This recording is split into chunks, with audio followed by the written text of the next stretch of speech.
lá. Beleza, era justamente isso que a gente queria. Ele fez justamente o scrapping ali das nossas, se olharmos aqui, ó, percebam que é que aquele já mudou, mas 13, 19, 30, 31, tá vendo? Esse é o primeiro aqui. Aí se a gente vier o de baixo aqui, que é esse de baixo, que é o 7, 0, 13, 25.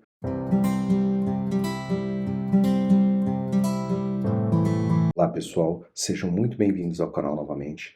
Neste vídeo nós vamos criar um projeto que vai coletar alguns dados da roleta da Betfair, mas o objetivo também é mostrar como nós podemos colocar para rodar em Docker, né? Colocarmos o projeto num container. Então assim, são dois em um. Apesar do projeto ser relativamente simples, ele vai dar uma boa ideia de como a gente configura, porque muita gente não tem a familiaridade em configurar o PlayWrite no Docker. Então eu vou dar, digamos assim, essa configuração e aí você vai conseguir configurar o seu próprio projeto aí dentro de um container. Então aqui a gente começa sempre pelo nosso npm init-y para ele começar a iniciar nosso projeto ali. Vamos criar aqui dois arquivos, né? Vamos chamar aqui um de index e também eu vou criar um chamado navigator para a gente separar o nosso browser aqui. Eu vou instalar o PlayWrite, então aqui a gente começa com o npm de install, né? Vou colocar install aqui, PlayWrite, Firefox, eu vou utilizar o Firefox, tá? Aí aqui ele vai carregar, a gente vai fazer umas configurações aqui, enquanto isso, aqui no package, a gente vai adicionar aqui o type, que é para usarmos o módulo aqui, né? Aqui também eu gosto sempre de configurar o start e colocar um node index para a gente rodar o projeto aqui, beleza? Então aqui a gente já criou o básico aqui. Então começando pelo nosso navigator, a gente faz aqui a nossa importação. Deixa eu aumentar um pouquinho a tela aqui. Então a gente começa pelo import, a gente vai importar o Firefox. Percebam que ele já carregou aqui pra gente. Aqui eu vou dar um export, criar uma constante e um browser, com o nome browser, né? A gente tem sempre que usar o await e usar aqui o launch. Aqui eu vou deixar já configurado o headless aqui, para a hora que nós quisermos chamar o nosso navegador, ele vai aparecer aqui. Só dando uma prévia aqui, o que a gente vai fazer é pegar esses resultados aqui, ó, de algumas roletas que já estão disponíveis na página inicial. Então são 1, 2, 3. Tem mais lá para baixo, mas o objetivo aqui é só pegar esses que aparecem logo de cara aqui na página. Então, voltando aqui, bom, aqui nós já configuramos basicamente o nosso navegador. Falta criar ainda o page que vai carregar a nossa nova página aqui. Eu dou um export. Aqui eu uso o export para quem não está familiarizado, justamente porque, como eu estou trabalhando em módulos, a gente vai utilizar e chamar esse recurso aqui em outro módulo, digamos assim, em outro arquivo. Isso faz com que fique bem desacoplado, né? Aqui são configurações relativas ao navegador, ao browser que a gente vai utilizar aqui no nosso robô, que é o nosso projeto, e aqui eu trabalho com outra parte do projeto, que é a parte eu faço a importação, e aqui é que fica, digamos, as nossas regras de negócio. Então aqui a gente vai importar o nosso navigator. Poderia fazer até diferente aqui, já começar, acho que ele vai deixar a gente já fazer ele configura a importação pra gente aqui. Eu vou copiar aqui o endereço da Betfair. Aqui ele está só reclamando por causa da importação, né? Aqui, ó, era isso que eu queria fazer, para ele já fazer automático aqui pra gente. Então aqui, continuando, a gente dá mais um await aqui. Tá, não, por enquanto eu não vou, eu vou só testar para a gente visualizar se está funcionando. Deixa eu dar um clear aqui. Opa, o que faltou aqui? Ele fala... tá, eu sempre esqueço disso. É o .js aqui, tem que estar, senão ele não chama nosso projeto aqui. Beleza, ele executou. Pessoal, eu vi agora ali que o nome está escrito Betfair errado, mas isso não interfere. Beleza? Aqui, então, a gente abriu a nossa página aqui do nosso projeto, com o nosso robô aqui. E aí aqui, percebam que, por enquanto, eu vou só demonstrar aqui, mas aqui se a gente fizer aquele exercício natural de quem está desenvolvendo script, né, uma automação, digamos assim, que é justamente a gente usar o inspector, né? Eu falo isso no curso, é vital para você conseguir entender como funciona, né? Esse aqui ele não é o mais legal de abrir, mas enfim, aqui a gente já consegue ver. Percebam que aqui a gente tem aquela planilhinha ali, né? Aquela listinha de resultados, aquela table, né? Ele até dá aqui com esse nome, percebam? Aqui, ó. Aqui a gente tem todos os elementos que estão dentro de Table Results aqui. É uma classe, tá? Então aqui, se você quiser testar, vou criar aqui, perceba que eu tô aqui embaixo, tá? Aqui, deixa eu ver se eu consigo limpar essa tela aqui. Ah, isso, beleza. Porque senão fica horrível para ver. Tá, eu vou dar um Get Element All aqui, para a gente conseguir ver de forma mais clara aqui. Por que ele não está aparecendo o All aqui? Aqui. É o Query Select All. Tá, beleza. Aí aqui então eu coloco o nome da classe, que era Table, vocês viram lá, Table Results. Então só lembrando que esse ponto indica a classe, se fosse um ID a gente usaria aquele hashtag. O que eu estou fazendo aqui é pegar todos os elementos, os seletores, né, dessa página, dessa classe aqui, e jogando para essa variável aqui chamada R. Vou colocar aqui, chamar de tabela aqui para ficar algo mais... Beleza. Então aqui, se a gente digitar a tabela, ele pegou todos. Aqui, ó, se eu afastar aqui, vai ver que ele está passando por todos que ele encontrou, tá vendo? Que é justamente os resultados que a gente quer pegar. Então a gente vai trabalhar basicamente com esse elemento. Se a gente expandir aqui,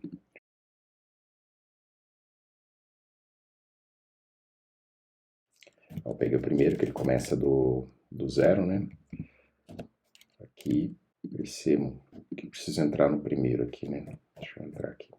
Aqui, ó, se você expandir, ainda assim não foi. Ó, agora foi. Tá, aqui você tem os resultados individualmente. Percebam que é uma subclasse aqui, né? É uma classe dentro de outra classe, que é algo bem comum. Essa classe aqui é o number, tá vendo? Que ele pega individualmente cada number. Aqui a gente tá só na primeira tabela, vamos dizer assim, né? Porque eu usei o zero aqui. Mas isso aqui, na verdade, eu só estou fazendo para demonstrar aonde que você vai conseguir percorrer, né? Dentro do projeto ali vai ficar um pouco diferente. O importante é você identificar as classes e identificar as subclasses, né? Até onde vai a informação que você quer. Então, voltando aqui, vamos voltar já para o nosso projeto. Beleza, então aqui, o que eu vou fazer? Eu vou fazer algo um pouco diferente. Eu vou primeiro pegar os resultados e depois eu vou separar os resultados. Então aqui a gente começa assim. Vou dar um await aqui. Sempre a gente vai pelo nosso await aqui.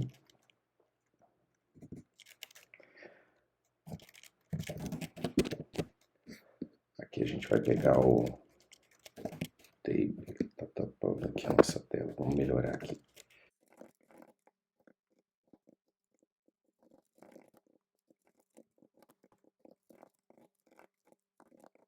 Bom, aqui eu coloquei o nome de tabela aqui, só para demonstrar aqui como é que ele vai se comportar.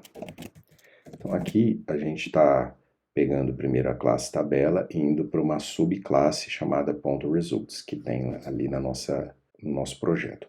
Inclusive, ele ainda tem mais uma subclasse, que se a gente abrir aqui, é a number, né?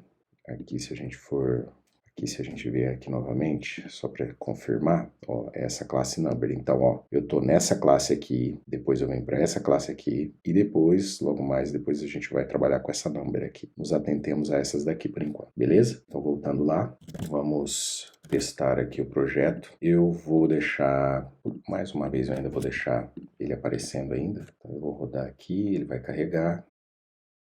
Puxar para o lado aqui. Bom, ele não carregou nada. Por quê? Que é algo muito comum de acontecer. Inclusive no vídeo anterior eu já mostrei isso. O que acontece é que a nossa aplicação ela é muito rápida na hora de percorrer e fazer o scrapping. Então a gente precisa de um wait aqui. Então a gente precisa aguardar. Aqui a gente vai usar esse await aqui, ó. O selector. O que significa? Esse selector aqui, ele não é um tempo arbitrário que a gente está fazendo. O que a gente está fazendo aqui é pedir que ele aguarde que essa classe esteja disponível na página para ele prosseguir com o código. Isso impede de ele executar esse código aqui sem haver esse resultado aqui ainda. Então aqui deixa eu só marcar aqui pra gente... Então, se eu reiniciar aqui o nosso projeto novamente, o que ele vai fazer é aguardar e executar. Tá lá. O que ele fez foi pegar todos os resultados dos 3. Ele não pega na página, ele tem mais elementos, mas como a gente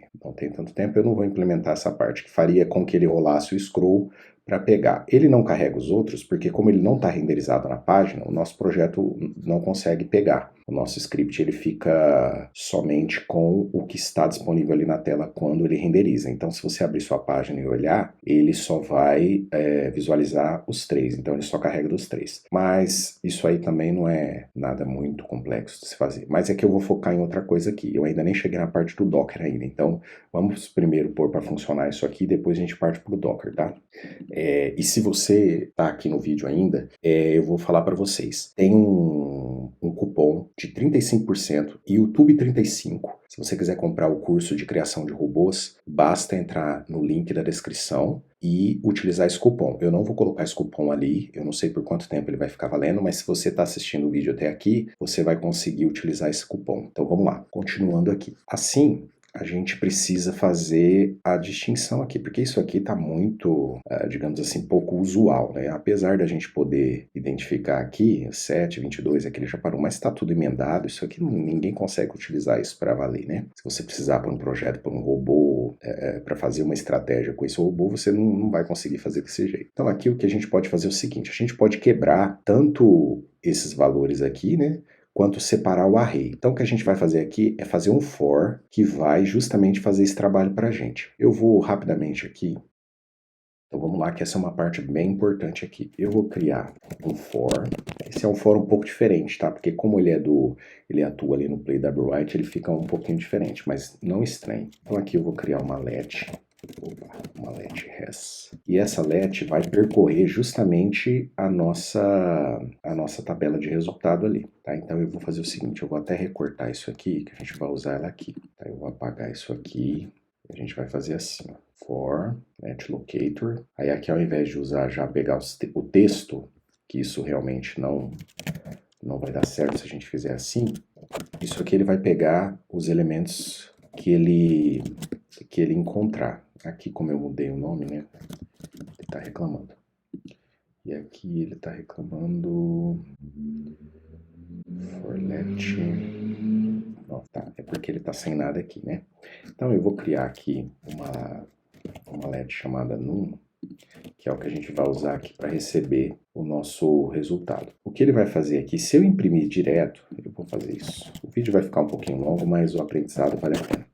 Aqui, eu vou colocar aqui, vou rodar para a nossa aplicação que ela ainda estava rodando, vou rodar novamente. O que vocês vão ver é que ele vai retornar como se fossem os índices, né? Ele encontrou, lembram que são 3 roletas que ele está identificando lá. Começa sempre do 0, né? Porque são array, 0, 1 e 2, que são as 3. Então a gente está, o que eu fiz aqui foi pegar, retornar, né, pelo locator aqui, os dados que a gente tem, mas em forma, ainda não em forma de resultado efetivamente. Mas é como se fosse a nossa DOM ali, né? O PlayWright ele traz um pouquinho diferente, mas o importante é a gente entender que a gente tem 3 elementos ali para lidar, né? 3 blocos de resultado. Por isso o for. Com esse for aqui, a gente vai poder percorrer justamente cada um e fazer aquela separação, ao invés de deixar tudo junto, os números, todos juntos, todos num array, aqui a gente vai fazer diferente. Aqui a gente traz todos, mas a gente consegue separar e tratar eles diferentemente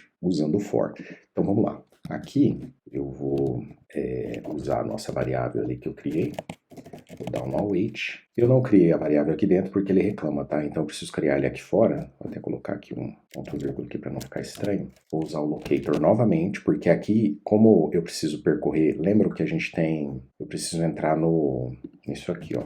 No ponto number, que é o número do resultado da nossa roleta. Então eu preciso entrar em cada roleta dessa, que já está ali em vias de pegar o número, e aí dentro dela eu pego cada uma delas, eu pego o seu número, né? Então, o que a gente está fazendo aqui é justamente entrando em cada bloquinho da roleta de resultados, e aí separando eles, eu entro nos números, que se vocês lembrarem bem, eles estão aqui, ó.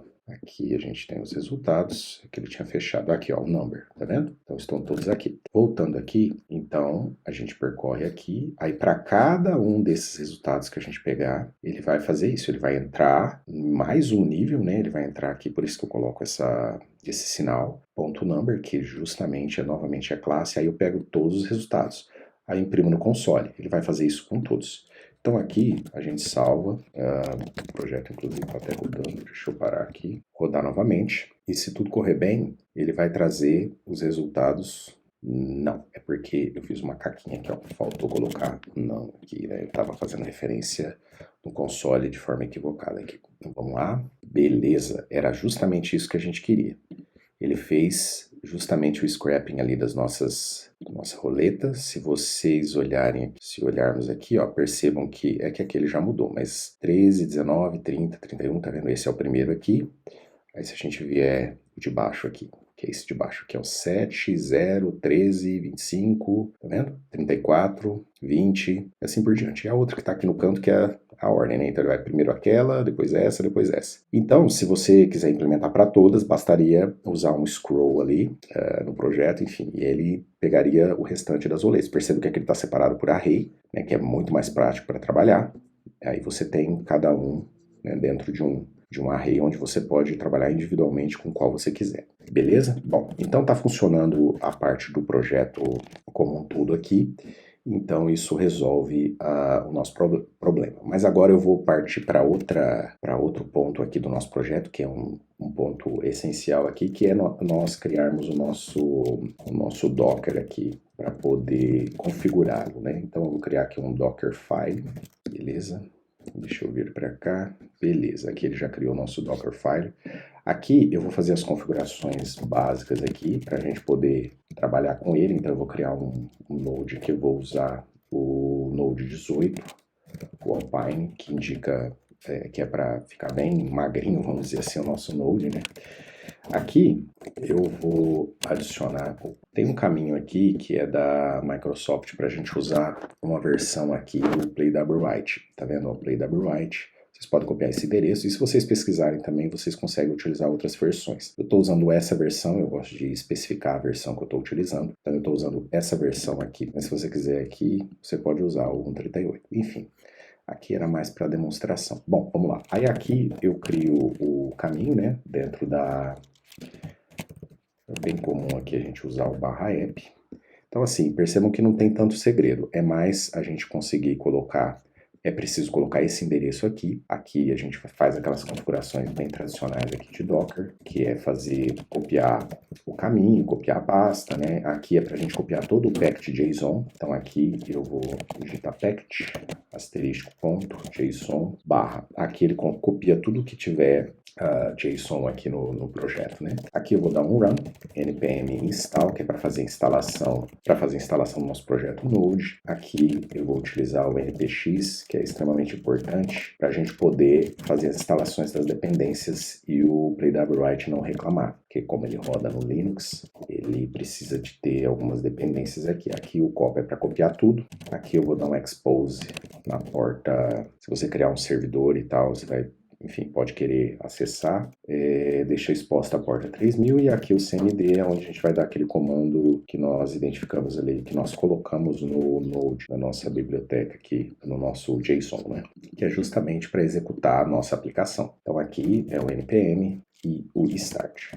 Tá, pessoal, eu não sou especialista em Docker, mas é mais para configuração aqui. Se você precisar de algo mais avançado em Docker, você vai poder encontrar muito vídeo bom no YouTube aqui pra gente. Então, aqui a gente já fez a nossa configuração. Então, eu vou colocar o meu para rodar aqui, para buildar, né? Buildar a nossa imagem. Provavelmente aí vai demorar um pouco mais, porque se você, né, não fez ainda, você vai precisar fazer os downloads. Primeiro ele vai fazer relativamente rápido, porque como a minha imagem aqui, como eu já tenho aqui, ele provavelmente vai ser rápido, né? De toda forma, deixa eu deixar assim mesmo aí, tá? Beleza, ele tá fazendo aqui. Outra coisa, pessoal, só relembrando, O cupom para o curso é YouTube35, tá? São 35% de desconto. Então, se você está assistindo aqui, você vai poder usar esse desconto e comprar o nosso curso de criação de robôs. O que acontece, o pessoal sempre pergunta se tem exemplos de roleta. Não tem exemplos com roleta no curso, mas de toda forma, se você observar, inclusive nos vídeos aqui que a gente criou alguns projetos, vocês vão perceber que, na verdade, a criação de scripts, né, que a gente fala robô, script, enfim, você não precisa necessariamente ter um exemplo em cima, uma página específica, porque o importante é você entender como é que se cria um robô, o que significa isso, né, como é que se raspa dados. Porque é essa a grande diferença, não é um exemplo específico que vai fazer toda a diferença para você. O importante é você aprender como você consegue identificar os elementos, utilizar os elementos da página, né, do site, seja qual site for, seja de futebol virtual, seja de cassino, seja de qualquer outro jogo. Então, o mais importante é entender como funciona. Se você entender isso, você vai fazer robô para qualquer coisa. Aí é só mesmo aprofundar no que você quer e mandar ver, beleza? Então aqui, agora que concluiu, nós vamos rodar aqui. Eu falei que eu não precisava aqui, né? Mas na hora de rodar aqui, a gente precisa da porta aqui. Eu vou colocar aqui para rodar o nosso Docker Container. A gente já criou a imagem, né? A gente já buildou a nossa imagem. Aqui eu vou colocar no modo interativo aqui. O que ele vai fazer aqui quando nós terminarmos aqui e executarmos, se tiver tudo funcionando belezinha, ele vai simplesmente carregar. Aparentemente você não vai ver muita diferença. Ele vai simplesmente trazer o resultado também. A grande diferença é que ele está rodando em container, né? Ele vai estar rodando em container. E só lembrando uma coisa muito importante, você não vai conseguir rodar ele em modo headless aqui, tá? Se você tiver em Docker, por quê? Porque você está rodando uma versão do Linux, não é visual, né? Então ele vai dar erro. Se você criar a sua imagem com ele visualizado aqui, ele vai dar erro na hora que você for executar. Aí percebam que ele trouxe novamente o resultado. Se a gente quiser até dar uma checada rápida aqui, ó, percebam que ali, ó, 31, 8, 14, ele é bastante rápido, né? Já saiu mais um resultado. Mas enfim, de toda forma, percebam que o de baixo também, não, de baixo não. Então assim, percebam que é bastante rápido assim, a gente consegue visualizar rapidamente os resultados, né, que vão saindo, enfim. Beleza, pessoal? Então é isso. Não se esqueçam de curtir, compartilhar com algum amigo se você achar que alguém tem interesse. Beleza? Até mais, pessoal. Obrigado.